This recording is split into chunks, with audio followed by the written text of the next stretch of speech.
Rafa the Onyx Paladin lost his sight the moment he touched the cursed amulet buried deep in Nyx's marrow. The ghost of Amara, a girl sacrificed to power the relic, was awakened from within it. Despite the curse he now bore, Rafa swore himself to the duty of freeing Amara from the amulet and her trapped existence in this mortal realm. Their fates became one as they set off together. Rafa diligently pushes forward, his will indomitable. He fights blindly, relying solely on Amara's guidance to survive battles, while she depends on his strength to endure the dangers surrounding them. Their only hope is to destroy the amulet, that it might free her soul and restore his sight. The journey will be long, but in a world of shadow and despair, trust and relentless hope are their final weapons. Oceantai was once a peaceful city, its people thriving under the blessing of enchanted bamboo gifted by the forest. That peace ended when the Black Bamboo Syndicate seized control. Their rise was swift and ruthless. The Ghost Claws, Red Panda assassins, struck silently, eliminating all who resisted. Fear spread like roots, burrowing deep into the hearts of the people.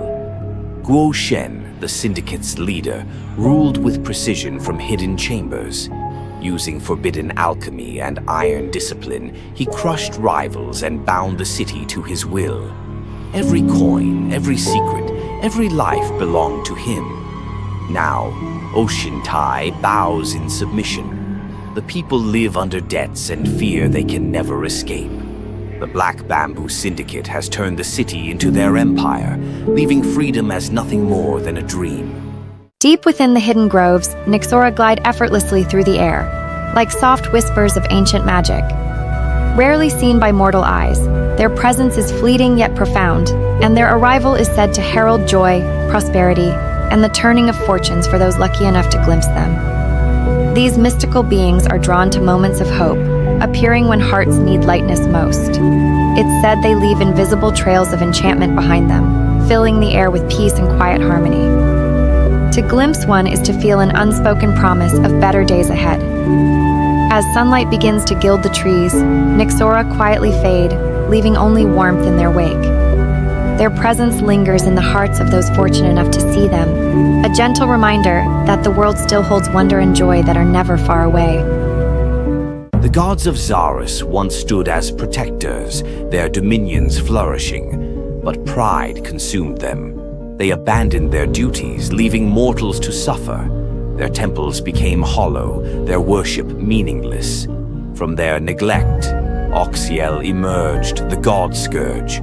Born of mortal despair, he is neither man nor deity, but vengeance incarnate.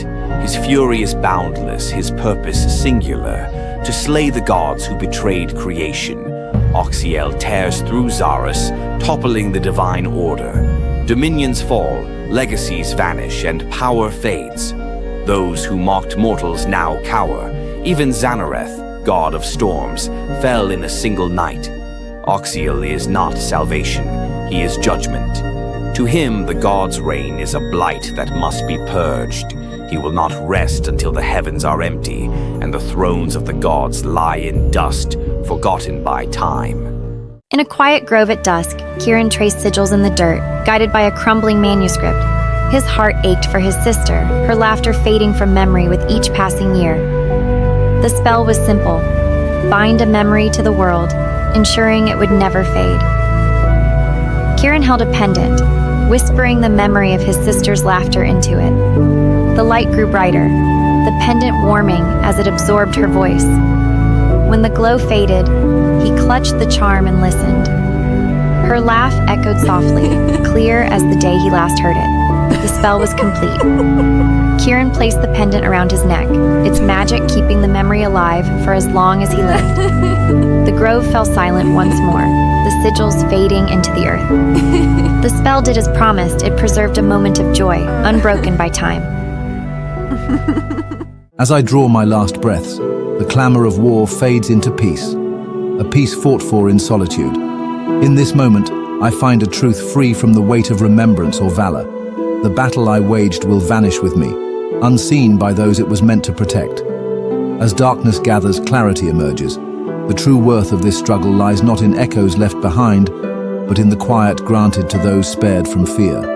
To any wanderer who finds this place, know that what was done here was for the farmer's breath, the child's sleep, and the lover's steps at dusk.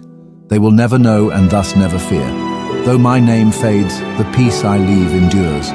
Let this stillness remind you, it was bought not for fame, but for a wish. That the peace I die in becomes the peace others live in, free from its cost. The storm rolled in heavy and slow, the rain relentless. By the second night, the village was drowning, fields swept away, homes sagging under the weight of water. People whispered of strange sounds carried on the wind, low and scraping like stones grinding together. By the third night, fear had turned to silence. Entire families vanished, their homes left undisturbed, save for deep furrows carved into the ground. Edren kept watch, torch trembling in his hand, his heart pounding as against the roar of the rain. Then it came. Movement at the edge of the fields. Something massive, hunched, dragging itself through the mud. It stopped just beyond the torchlight, and for a moment, all was still. Then the grinding grew louder, closer. The last thing Edren heard was his own breath, cut short. Zeydris stood at the edge of the ruins. Something inside awakened. The elemental order deemed him a mistake, an abomination that should never have existed. Now their enforcers had come to erase him before he could tip the balance. You defy the laws of nature, The Stormforged Knight Captain roared. Zeydris didn't hesitate. The air crackled, the torrents surged, and a violent collision of forces erupted, swallowing the battlefield in chaos. As silence fell, the knights lay defeated, steam rising from the shattered ground. The weight of his power pressed down on him. He had won, but obliteration was not his goal. If he gives in again, he might just destroy everything. Through the mist, a hooded figure emerged. You have no idea what you are. They said. Their voice held no fear, only certainty. But I do. Once every century, the Grand Aurathón begins. A race upon the prism path, a magical rainbow spanning the realm. More than a contest, it is a gathering, uniting all races in joyous competition. From the Dawnspire, racers surge forward, wyverns diving beside clockwork steeds, enchanted skiffs gliding over rivers of light. The prism path twists unpredictably, looping through floating ruins and starlit caverns. Midway, disaster strikes. A young feline rogue spins out, flung skyward as their hovercraft fails. A Feyborn mage casts a desperate spell, barely saving them. The crowd gasps, then cheers. As the Elentria Valley nears, Rin Silvara, an elven wind dancer, rides the rainbow instead of fighting it. With a final leap, she surfs the light itself, crossing the finish in a flashy victory. The realm erupts in celebration. Kayla cared for no distractions, least of all the boastful swordsman, Dane. Yet wherever she went, through cursed ruins, across treacherous peaks, there he was, spinning tales of his latest triumphs, seeking her gaze. Dane slew ogres, unearthed lost relics, and even bested Titanus in single combat. Yet, Kayla remained unmoved. Frustrated, he demanded, "What must I do to win your heart?" But she only laughed, vanishing into the wilds once more. One night, he found her mending a shattered bridge with ancient runes to guide lost travelers home. As he watched, it struck him, not her beauty nor her strength, but the fierce kindness shaping the world around her.